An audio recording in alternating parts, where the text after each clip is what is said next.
Arkadaşlar selamlar.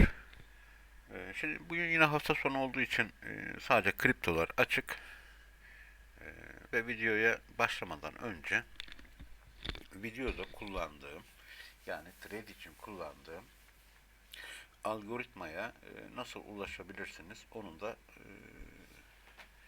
göstermiş olacağım.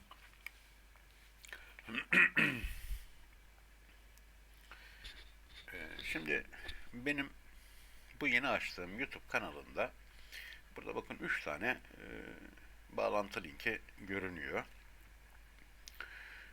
Şu ilk link buraya tıkladığımda benim MetaTrader üzerindeki mağazama giriş yapmış oluyorsunuz. Tabi buradan alışveriş yapabilmek için kendi şeyinizi girişinizi de yapmanız gerekiyor.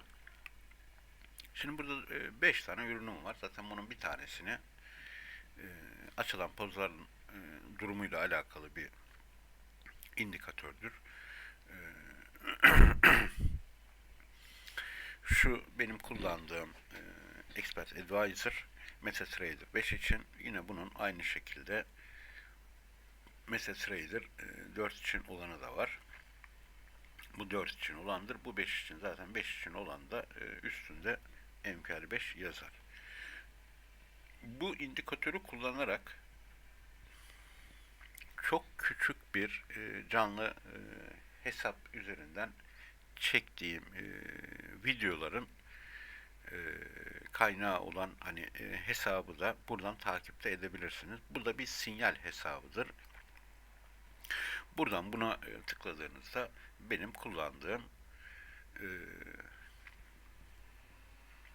hesabın canlı durumunu görebilirsiniz. İşte burada büyümesi, burada hesaba ilk yatırdığım depozit, sonra ufak bir ekleme daha yapıp yani 300'e tamamlamışım.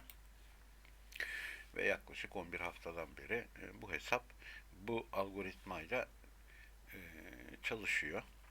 Şimdi enstrümanlara bir bakalım. Unutmadan şunu söyleyeyim. Buradaki mağazadaki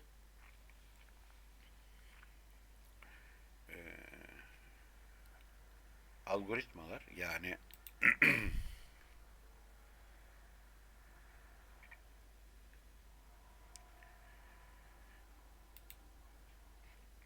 buradaki robot ve indikatörler İngilizcedir. Benim hesabımla kullandığım ise benim son sürümü Türkçe bir sürümdür ama kafa karışıklığı yapmasın diye bu hesapta da o mağazadaki e, kiraya sunduğum, satışa sunduğum robotun İngilizce versiyonunu e, kullanmaya devam edeceğim. Bu oldukça basit bir arayüzdür.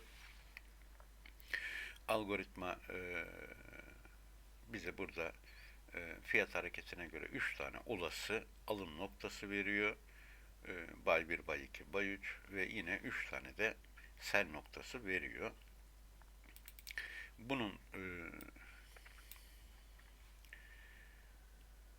ayarlar kısmına girdiğimizde yine risk iştahını ayarladığımız sayfamız. E, Robotun çalışacağı lot miktarı yazıyoruz. Burada stop loss noktamızı yazıyoruz. Yalnız buradaki ile Türkçe arasında bir fark var. Buradaki hesaplama stop loss'u açmış olduğu fiyat üzerinden 100 stop loss noktasını yüzde olarak hesaplıyoruz. Yani burada diyelim ki 17.22'den açmışız ve demişim ki fiyat %5 düşerse stop ol. TP'si de şöyle yapayım. Evet, %10 %10 yukarıya çıkarsa da TP olur. Yani işin bu kısmı zaten çok önemli değil. Bunları herkes kendine göre ayarlayacak ama işin özünde İngilizcesi de Türkçesi de aynı mantıkla çalışıyor. E, İngilizce arayüzü dediğim gibi çok daha kolay anlaşılabilir. Çünkü Türkçeyi ben kendime göre ayarladım. Hani başka istatistikler de yaptırıyorum. Ama burada sadece algoritmanın bize verdiği alım noktaları, olası alım ve satım noktalarını görüyorsunuz. Bu herkesin muhtemelen daha çok hoşuna gidecek, daha da basite inmiş olan bir şey. Şimdi e, tabii piyasa gece 23.168'den kapanmış ve Bitcoin için konuşuyorum. 22.621 bize buy 1 noktasını vermiş ve fiyat buraya da gelmiş. En düşük noktada 22.607 görmüş. Yani burada bir alım işlemine girmiş olması gerekirdi ama ben gece çalıştırmadığım için tabi bu işlemi yapmadı. Zaten kaldı ki dünkü alım noktası 22.773'ten benim bir alımım vardı. Çok da önemli değil. E, Yani algoritma bize Bitcoin için 22.621, 22.282 zaten burada da görüyorsunuz yeşil noktalar ve 21.943 noktalarını alım noktası olarak vermiş. Fiyat eğer buralara gelirse buralardan alım yapacağım diyor. Şimdi Ethereum'a geçelim. Ethereum'u da incelemiş olalım. Ethereum içinde yine 3 tane alım noktası vermiş. Bugün için 1610 ilkmiş ve gece bu fiyatı da görmüş. İkincisi 1580 ve üçüncüsü de 1550 imiş. Şimdi son olarak da AVAX'a bakacağım.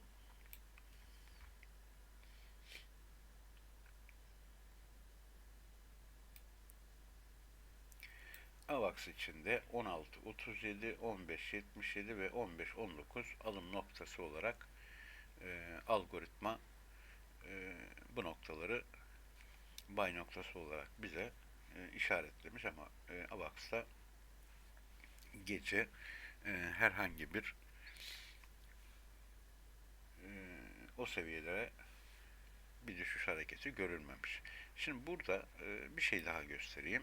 Mesela burada hesabımızdaki serbest teminat dediğimiz kısımda en az 15 dolar olmalı ki bir kontrol edeyim lot miktarına. Evet, 0.01 lot işlem açabilsin. Yani şu serbest teminat kısmındaki paranız yeterse açıyor, yetmezse zaten açamıyor. Şimdilik bu video bu kadar olsun.